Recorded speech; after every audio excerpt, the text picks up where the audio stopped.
Olá, povo de Deus, que a paz do Senhor esteja com cada um de vocês. Antes de mergulharmos na poderosa palavra que Deus preparou para nós hoje, eu quero te fazer um convite. Se você está pronto para ter seus olhos espirituais abertos, digite Amém nos comentários agora mesmo. Não se esqueça de curtir este vídeo e se inscrever no canal, porque a revelação que vamos compartilhar hoje tem o poder de quebrar correntes. E acredite, você vai querer ficar até o final, pois o que será exposto pode mudar o rumo da sua vida para sempre. Agora, respire fundo. E se eu te dissesse que o veneno mais perigoso que você pode consumir hoje não está no seu prato, mas na sua alma? Sim, existem coisas que colocamos em nossas bocas todos os dias, sem sequer perceber que estamos alimentando muito mais do que apenas nossos corpos. Em nosso descuido, estamos nutrindo fortalezas espirituais, fortalezas do inimigo. Precisamos entender que nosso adversário, o diabo, não é apenas um mentiroso. Ele é um mestre enganador, que disfarça a destruição como se fosse prazer, que serve a morte em bandejas de prata. A palavra de Deus nos adverte em 1 Pedro 5:8 com uma clareza assustadora. Sede sóbrios e vigilantes. O diabo, vosso adversário, anda em derredor como leão, que ruge procurando alguém para devorar. Mas eu lhes digo, meus amigos, ele está devorando muitos, não pela violência ou por ataques frontais, mas por aquilo que nós consumimos de bom grado. Satanás nem sempre vem com chifres e fogo. Às vezes, ele vem através do que está em sua mesa de jantar, através dos desejos que você abriga. Ele não ataca a sua força, ele ataca o seu apetite. Pois sabe que se controlar o que entra, ele pode controlar o que sai de você. Pense no jardim do Éden. Ele não atacou Eva com uma espada, mas com uma simples fruta. Ele mirou no apetite dela, e essa tática sutil e mortal é a mesma que ele usa contra nós hoje. É por isso que estamos aqui. Chega de sermos vítimas da ignorância. Hoje, pela luz da palavra de Deus, vamos expor as estratégias ocultas do inimigo. Vamos desmascarar os 3 alimentos espirituais que Satanás usa para manter o povo de Deus fraco, distraído e acorrentado. Pois como está escrito em Oséias 4:6, o meu povo está sendo destruído porque lhe falta o conhecimento. Mas hoje, eu declaro em nome de Jesus, esse conhecimento será revelado e a destruição cessará. Prepare o seu coração para o que está por vir. Satanás nem sempre vem com chifres e fogo. Às vezes, ele vem através do que está na sua mesa de jantar, escondido por trás de desejos vícios e indulgências mundanas. Ele não quer apenas tentar seu apetite, ele quer usá-lo para tomar sua alma. A palavra de Deus nos adverte repetidamente que o inimigo é sutil. Em Gênesis, Satanás rastejou para o jardim, não com uma espada, não com uma tempestade, mas com um fruto. Ele não atacou Eva com uma lança, ele atacou seu apetite. É assim que o diabo opera. Mesmo hoje ele ainda sussurra. Apenas uma mordida é inofensivo, é bom para você. Deus não se importará. E muitos caem, não porque são maus, mas porque não estão cientes. Eles não sabem que por trás de algumas coisas que consomem há uma armadilha espiritual preparada pelo inimigo de suas almas. Paulo escreveu em 1 Coríntios 10, versículo 31. Portanto, quer comais, quer bebais, ou façais qualquer outra coisa, fazei tudo para a glória de Deus. Mas o que acontece quando o que comemos e bebemos não glorifica mais a Deus, quando começa a nos separar dele, a obscurecer nossas mentes, a enfraquecer nossos corpos e a abrir portas para a opressão espiritual? O que acontece quando o inimigo usa o físico para controlar o espiritual? Não estou falando apenas de comida comum. Estou falando de veneno espiritual que se disfarça de alimento. Satanás não é tolo. Ele observa a humanidade há milhares de anos. Ele sabe que, se conseguir comprometer seu apetite, poderá começar a controlar sua direção. Se ele puder influenciar o que você permite entrar em seu corpo, poderá começar a influenciar o que sai de sua vida, seus pensamentos, suas emoções, seus desejos. No deserto, Jesus jejuou por 40 dias e Satanás esperou até que ele estivesse faminto para aparecer. É assim que o inimigo trabalha. Ele espera até que você esteja vulnerável. Então, oferece algo que parece bom, mas leva à morte. E muitos hoje estão se banquetando com coisas que não são apenas prejudiciais ao corpo, são mortais para o espírito. Devemos aprender a discernir. Devemos abrir nossos olhos. As apostas são mais altas do que pensamos. Esta mensagem não é sobre cultura de dieta ou planos nutricionais, é sobre guerra espiritual.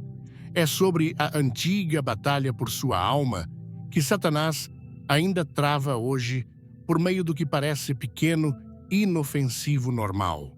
A Bíblia diz, em Oséias 4, versículo 6, o meu povo está sendo destruído porque lhe falta o conhecimento. Mas hoje, pela luz da palavra de Deus, vamos expor as estratégias ocultas.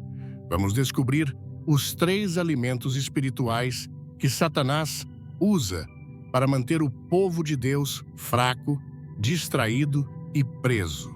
O diabo sabe que não pode derrotar um filho de Deus que caminha em perdão, humildade e amor.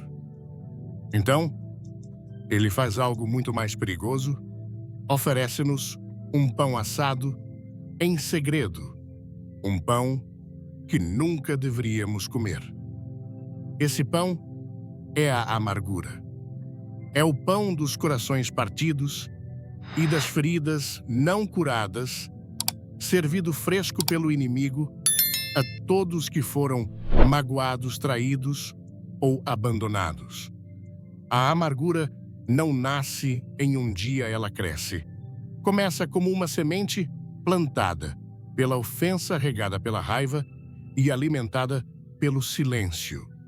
A Bíblia nos diz, em Hebreus 12, versículo 15, tendo cuidado de que ninguém se prive da graça de Deus e de que nenhuma raiz de amargura brotando vos perturbe e por ela muitos se contaminem.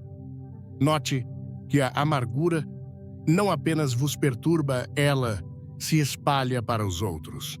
Ela infecta lares, envenena igrejas, divide famílias.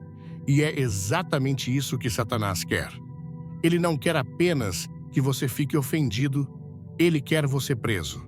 Meus amigos, a falta de perdão é uma prisão. Mas aqui está a tragédia, a chave está em sua mão. Você pode escolher sair, mas Satanás quer que você acredite que tem todo o direito de permanecer lá dentro. Ele diz, você foi a vítima, você foi injustiçado, você não precisa perdoar. E assim, você se alimenta da ofensa e ela se torna seu pão diário. Mas é um pão mortal. Ele alimentará seu orgulho, mas matará sua alma de fome. Antes de começarmos, Deixe um comentário com o número 1 e se inscreva no canal para mais mensagens poderosas. Jesus nos disse em Mateus 6, versículos 14 e 15: Porque se perdoardes aos homens as suas ofensas, também vosso Pai Celestial vos perdoará a vós. Se, porém, não perdoardes aos homens as suas ofensas, também vosso Pai vos não perdoará as vossas ofensas. Ouça isso, não é apenas uma sugestão, é uma condição. A graça que você dá é a graça sob a qual você vive. Quando você guarda a amargura, está fechando a porta para a misericórdia de Deus. Isso não é minha palavra, é a palavra do Senhor. A amargura se disfarça. Nem sempre vem gritando, às vezes é silenciosa. Pode se esconder atrás de um sorriso, de um silêncio educado, de um dever religioso. Você pode ir à igreja todos os domingos e ainda estar amargurado. Pode cantar hinos com os lábios enquanto guarda ódio no coração. Mas Deus vê, Ele sonda as partes internas. Ele não olha apenas a aparência externa. Ele olha aí a alma. Certa vez, após uma cruzada, conheci uma mulher. Ela era membro fiel da igreja por 30 anos. Ensinava na escola dominical, liderava a oração das mulheres. Mas quando falei sobre perdão, seu coração se partiu. Lágrimas escorreram por seu rosto. Ela me disse que nunca perdoou seu pai, que a abandonou quando ela era criança. Ela carregava essa dor por décadas. E disse: pensei que tinha superado, pensei que era forte, mas toda vez que o nome dele surgia, algo dentro de mim ficava frio. Naquela noite, pela primeira vez em sua vida, ela entregou isso a Deus. Ela disse: Senhor, não posso mais carregar isso. Eu o perdoo não porque ele merece, mas porque tu mereces minha obediência. E naquela noite ela foi liberta. É isso que o perdão faz. Ele não apaga o passado, ele libera seu domínio. Não muda o que fizeram, mas muda o que isso faz com você. Quando Jesus estava na cruz, ensanguentado, espancado, humilhado, o que ele disse? Pai, perdoa-lhes, porque não sabem o que fazem. Isso não foi fraqueza, isso foi poder. Isso foi o céu falando sobre o inferno. E se você quer viver no poder da ressurreição, deve primeiro passar pela cruz do perdão. Alguns de vocês estão segurando algo que alguém disse há 10, 20 anos, talvez mais. E o inimigo convenceu você de que é mais seguro lembrar do que liberar. Mas o que você não percebe é que cada vez que você revisita essa dor, está alimentando a amargura. Cada vez que você se detém nela, está comendo do pão da mesa de Satanás. A amargura roubará sua paz, corromperá suas orações, silenciará seus louvores. Davi escreveu em Salmos 66, versículo 18: Se eu atender a iniquidade no meu coração, o Senhor não me ouvirá. O que é a falta de perdão, senão iniquidade? O que é a amargura, senão rebelião contra o amor que Deus nos ordena viver? Eu vi pastores perderem sua unção porque não conseguiram perdoar os presbíteros que os feriram. Vi casamentos desmoronarem não por adultério, mas por rancores nunca liberados. Vi filhos crescerem com raiva e quebrantados porque a amargura corria por suas casas como veneno em um rio. E Satanás riu. Sim, ele riu, não porque teve que arrombar a porta da frente, mas porque a deixamos aberta. Jesus disse em Marcos 11, versículo 25, "E quando estiverdes orando, perdoai, se tendes alguma coisa contra alguém, não apenas pecados grandes qualquer coisa. Uma palavra dura, um ombro frio, uma traição, uma mentira, uma ferida." Ele diz, "Deixe ir. Porque enquanto você segurar isso, estará alimentando a carne. E a carne nunca produzirá vida." A amargura é um conforto falsificado. Ela finge te proteger. Diz que se você perdoar, você é fraco. Se você liberar, está deixando-os impunes. Mas a verdade é que a falta de perdão não os liberta, ela te prende. Você não está trancando-os fora, está se trancando dentro.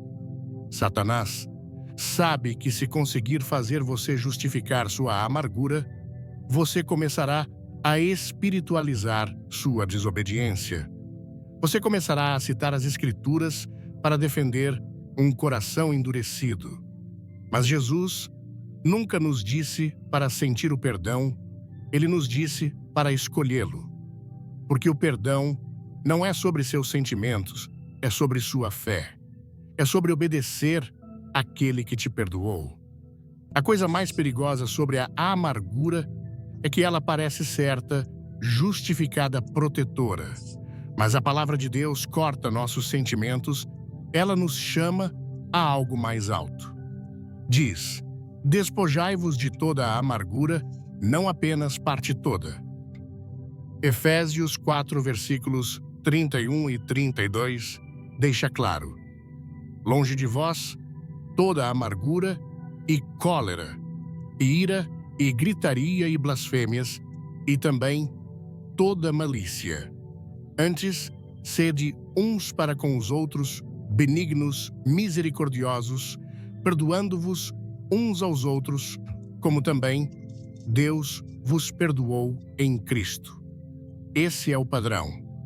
Esse é o pão que devemos comer, o pão da misericórdia, o pão da graça, o pão de Cristo, não o pão mofado e estragado da mesa de Satanás.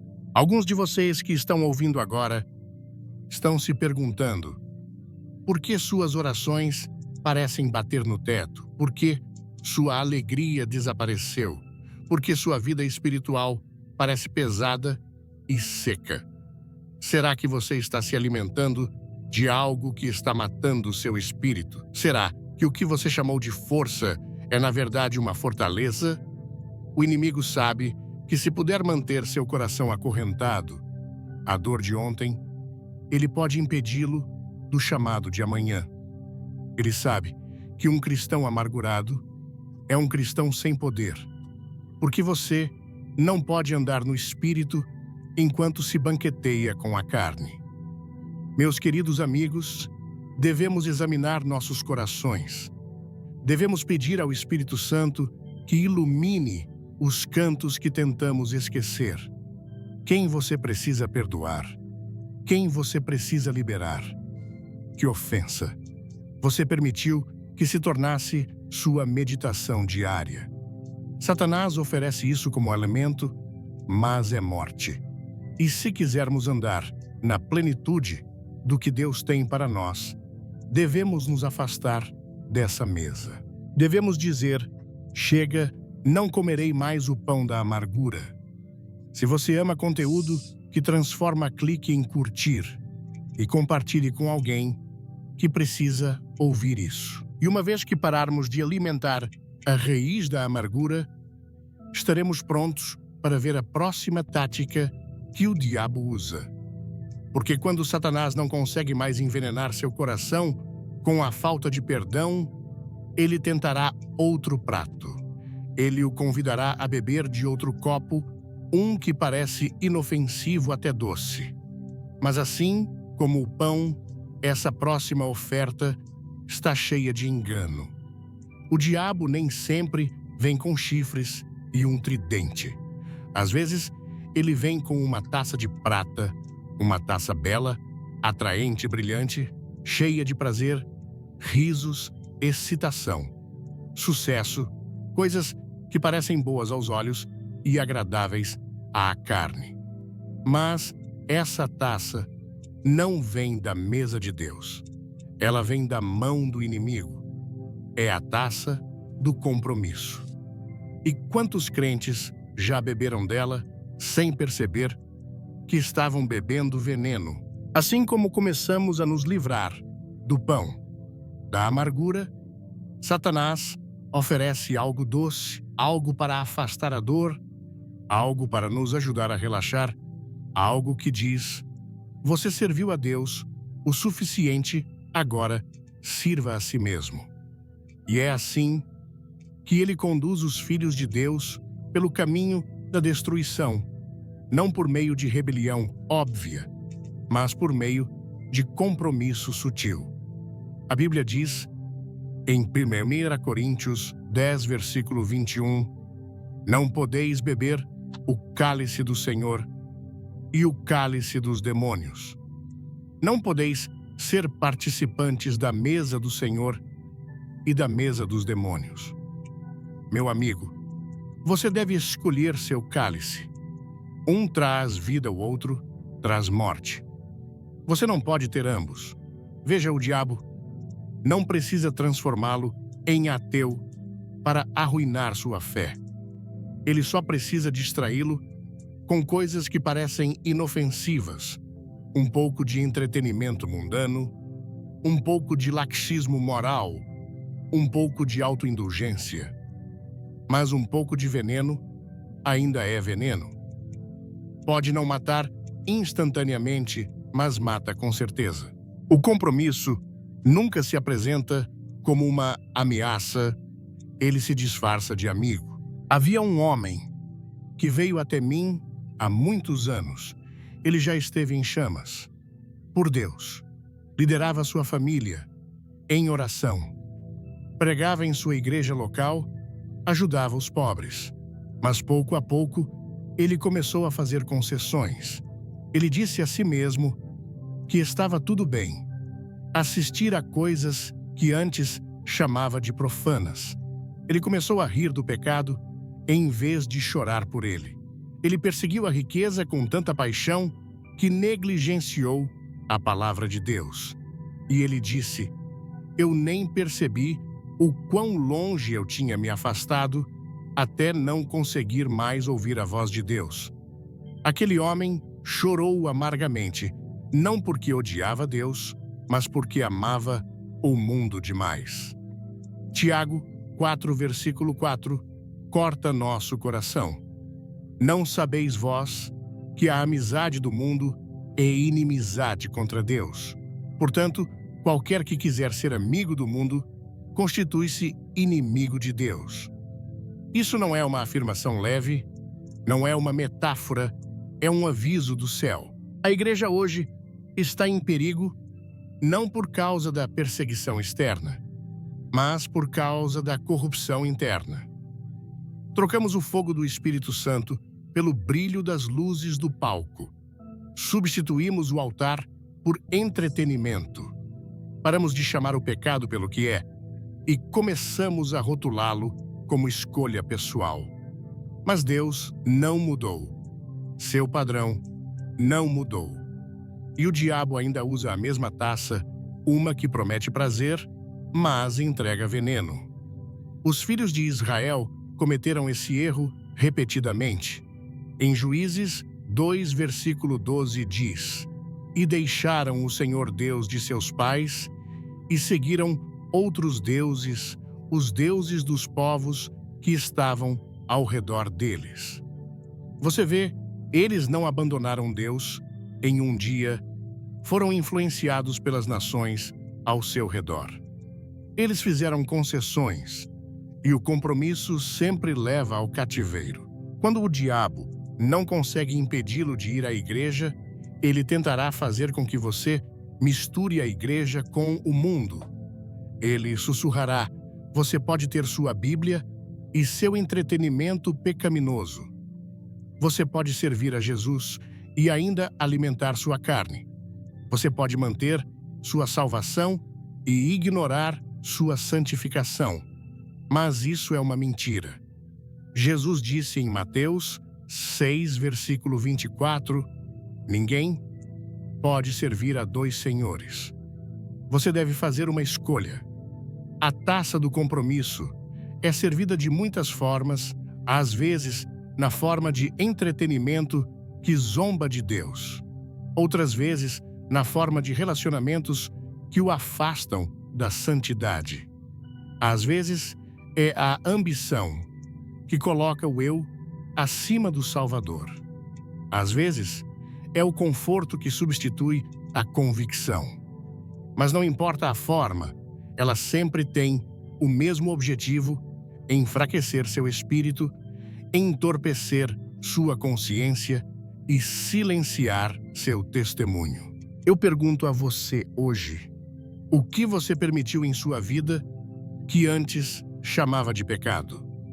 O que você começou a tolerar que a palavra de Deus condena? Você pode ainda carregar sua Bíblia, mas ainda carrega sua cruz. Jesus foi tentado com essa mesma taça. Satanás veio até ele no deserto e ofereceu todos os reinos do mundo se ele apenas se curvasse.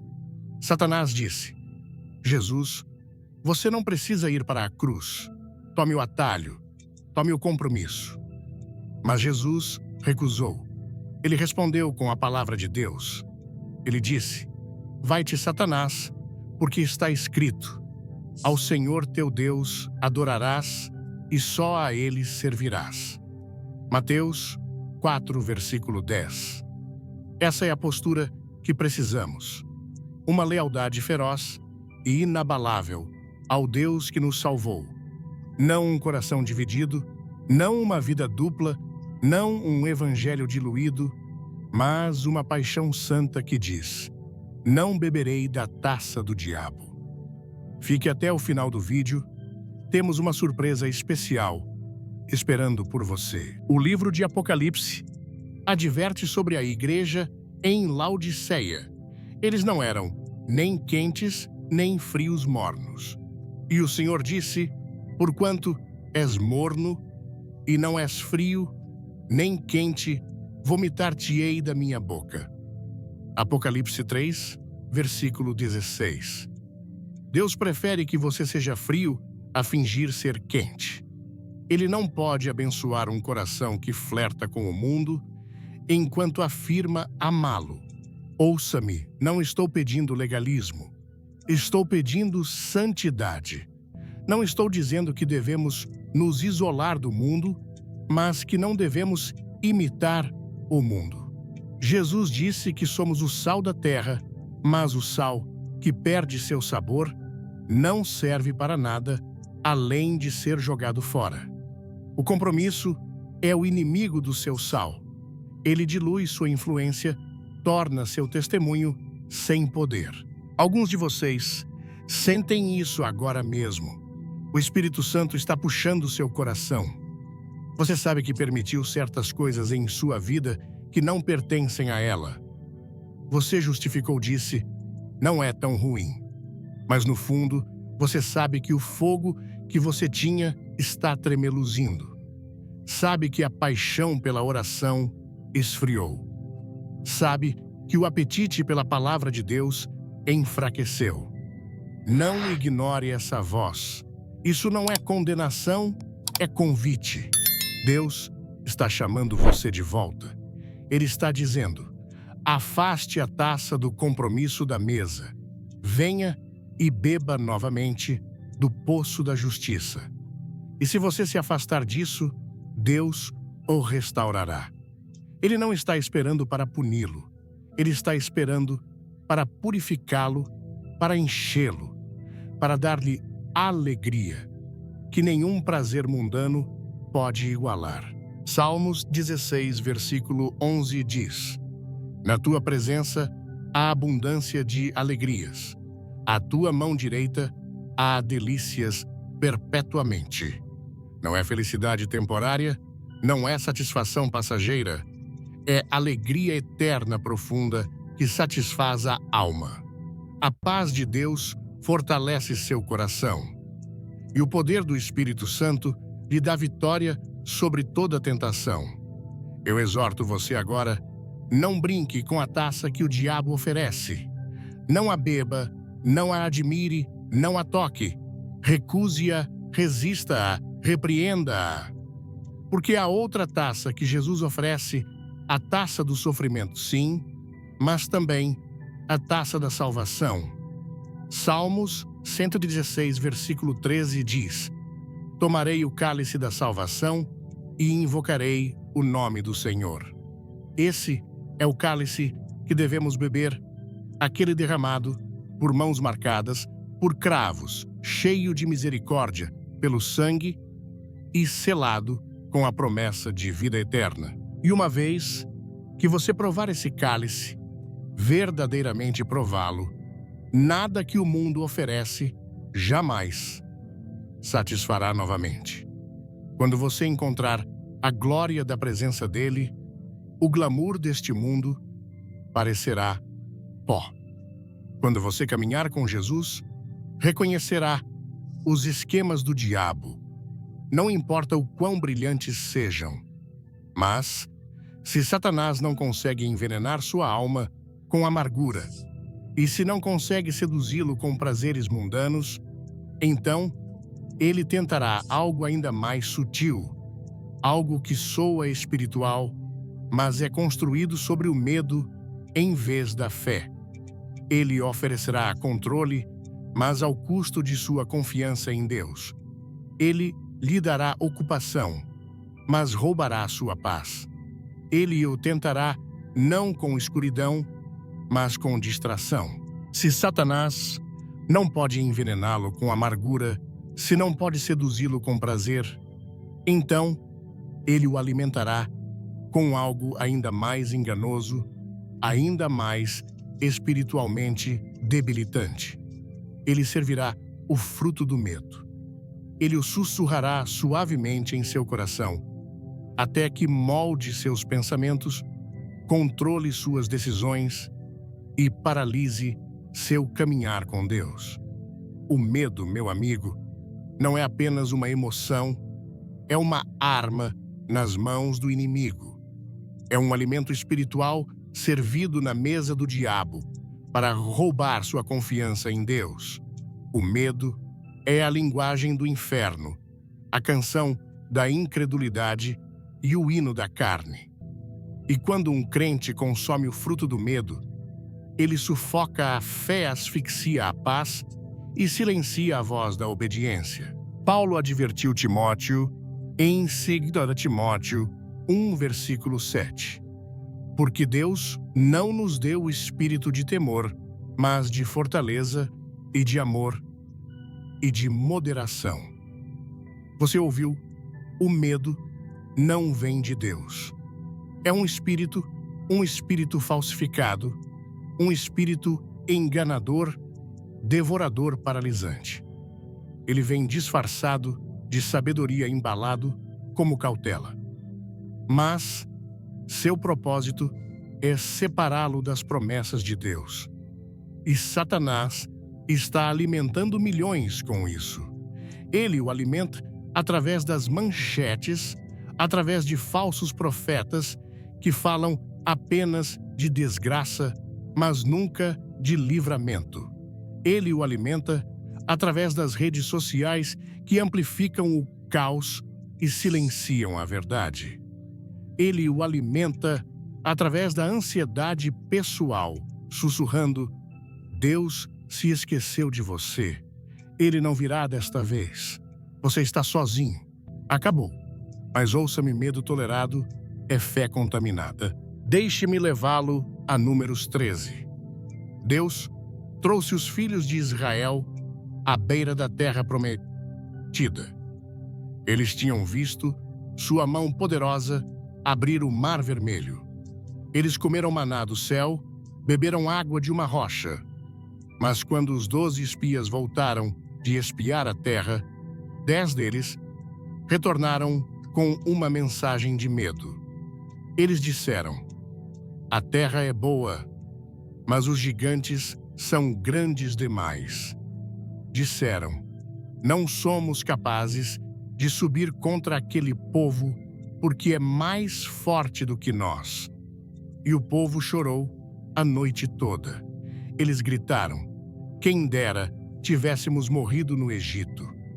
O medo reescreveu sua memória, cegou seus olhos para o Deus que os libertou, magnificou o inimigo e minimizou o seu libertador. E porque escolheram acreditar no relato do medo em vez da promessa de Deus, uma geração inteira morreu no deserto. Pense nisso. Não foi o faraó que os destruiu. Não foram os gigantes em Canaã. Foi o fruto do medo. Não gostou? Tudo bem. Deixe um like mesmo assim e nos diga por quê nos comentários. Que medo você está alimentando hoje? Medo do futuro? Medo de doenças? Medo do fracasso? Medo da rejeição? Medo da provisão? Medo de sair para o que Deus o chamou a fazer? O medo pode parecer lógico, mas é letal. Ele paralisa o propósito, faz a igreja recuar quando deveria avançar. Conheci uma mulher em uma de nossas cruzadas. Ela veio ao altar tremendo, não por convicção, mas por medo. Ela disse: irmão Graham, eu acredito em Jesus, leio minha Bíblia, mas todas as noites sou atormentada. Temo que algo ruim aconteça com meus filhos. Temo perder tudo. Temo dormir. Lágrimas escorriam por seu rosto. Ela amava Deus, mas, sem saber, fez do medo sua dieta. Olhei em seus olhos e citei Salmos 34, versículo 4. Busquei ao Senhor e Ele me respondeu. Livrou-me de todos os meus temores. E eu disse a ela: o medo não é sua porção. Cristo já carregou seu tormento na cruz. Você não precisa se alimentar de medo. Você pode se banquetear com fé. Ela caiu de joelhos e chorou, não apenas por emoção, mas por libertação. E naquela noite, Deus quebrou as correntes do medo em sua vida. Veja quando Jesus estava no barco com seus discípulos. Em Marcos 4, uma tempestade surgiu no mar, os ventos uivavam, as ondas quebravam. Os discípulos pescadores experientes tinham medo de morrer e gritaram: Mestre, não te importas que pereçamos. Essa é a voz do medo, sempre questiona o cuidado de Deus. Mas Jesus se levantou e repreendeu o vento. Então, olhou para seus discípulos e disse: Por que sois tão tímidos, como não tendes fé? Por quê? Porque medo e fé não podem viver na mesma casa. Um sempre expulsará o outro. Essa é a tática de Satanás em nossa geração. Ele pode não vir com pecado, mas tentará agarrá-lo com medo, e ele o embrulhará em linguagem cristã. Ele dirá: tenha cuidado, não arrisque muito, não obedeça a esse chamado, é muito incerto. Não dê o dízimo. Você pode precisar desse dinheiro. Não testemunhe, você pode ofender alguém. Não saia, você pode cair. E enquanto isso, o diabo aperta o controle, alimentando-o com medo, em porções pequenas, até que você não ande mais pela fé, mas por cálculo. Mas Hebreus 11, versículo 6 diz: sem fé é impossível agradar a Deus. Se você está vivendo com medo, não está apenas lutando emocionalmente, está faminto espiritualmente. Você está alimentando sua alma com um alimento que Deus nunca projetou para você comer. Alguns de vocês que estão me ouvindo agora estão em uma prisão de medo.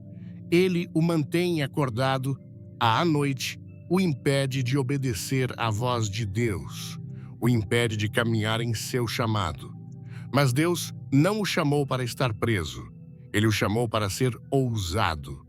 Ele não o chamou para encolher. Ele o chamou para se levantar. E aqui está a verdade. O medo não é apenas um sentimento, é um falso profeta. O medo sempre profetizará desastre, sempre preverá derrota, sempre magnificará a tempestade. Mas Deus fala a verdade. Isaías 41, versículo 10 declara: Não temas, porque eu sou contigo. Não te assombres, porque eu sou o teu Deus. Mais de 365 vezes na Bíblia, Deus diz: Não temas. Isso é um para cada dia do ano. Por quê? Porque Deus sabia que precisaríamos de livramento diário do fruto do medo. A igreja primitiva entendeu isso. Quando enfrentaram perseguição, não recuaram, oraram por mais ousadia. Atos 4, versículo 29 diz: E agora, Senhor, concede aos teus servos que falem com toda a ousadia a tua palavra. Esses eram homens e mulheres que viram Jesus vivo após a cruz, que provaram a ressurreição. E uma vez que você prova esse tipo de poder, o medo não tem mais domínio sobre você. Mas Satanás quer mantê-lo afastado de provar isso. Ele quer mantê-lo preso nas correntes do e se e talvez. Ele quer você tão consumido pelo medo que nunca descubra a alegria da entrega total. Inscreva-se agora e ative o sininho para não perder a revelação incrível no final deste vídeo. E às vezes, o medo que alimentamos está envolto em religião. Alguns cristãos temem a graça, outros temem o Espírito Santo. Alguns temem sair do barco. Mas eu digo a você, saia mesmo assim. Saia não porque você se sente corajoso, mas porque confia naquele que anda sobre as águas. Quando Pedro andou sobre o mar, em Mateus 14, ele só começou a afundar quando olhou para o vento. Enquanto seus olhos estavam em Jesus, ele fez o impossível. Mas no momento em que desviou o foco para o medo, a água o engoliu. Onde estão seus olhos hoje? Estão na tempestade ou no Salvador? Estão nas notícias ou na palavra? Estão no seu medo ou na fidelidade dele? O diabo continuará alimentando você com frutos até que você esteja fraco demais para se levantar. Mas o Espírito Santo está chamando você de volta à mesa de Deus, uma mesa não de medo, mas de fé. Não de ansiedade, mas de unção. Não de pavor, mas de coragem divina. E uma vez que você começar a se alimentar das promessas de Deus, nunca mais terá fome das mentiras do medo. Há ainda mais um prato que o inimigo coloca na mesa. Não é apenas amargura, não é apenas prazer, não é nem mesmo apenas medo. É algo muito mais comum, muito mais aceito, mas igualmente mortal. Parece inocente, soa sábio, mas enfraquece o espírito. Dilui seu fogo, entorpece suas convicções. É a ilusão de controle, a falsa crença de que você pode gerenciar a vida sem uma entrega absoluta a Deus. Meus amados, nós caminhamos juntos pela cozinha sombria do inimigo. Nós abrimos os armários onde Satanás armazena seus alimentos secretos, onde ele prepara a mesa não para a nutrição, mas para a destruição total da sua alma. E agora, com os olhos abertos e o coração exposto, eu preciso lhe perguntar: do que você tem se alimentado? O que você tem permitido entrar no santuário da sua alma? Nós expomos juntos o primeiro prato, o pão da amargura. Aquele pão mofado, servido com o veneno da falta de perdão e da ofensa que endurece o seu coração e cava um abismo entre você e a graça de Deus. Depois, olhamos para a carne do prazer carnal, a taça da barganha e da concessão que goteja satisfação temporária, mas que está envenenada com consequências eternas, esfriando seu primeiro amor e manchando seu testemunho. E por fim, vimos o fruto do medo de aparência doce e sedutora na primeira mordida, mas que está recheado de tormento e foi projetado para paralisar o seu chamado e sufocar a sua fé.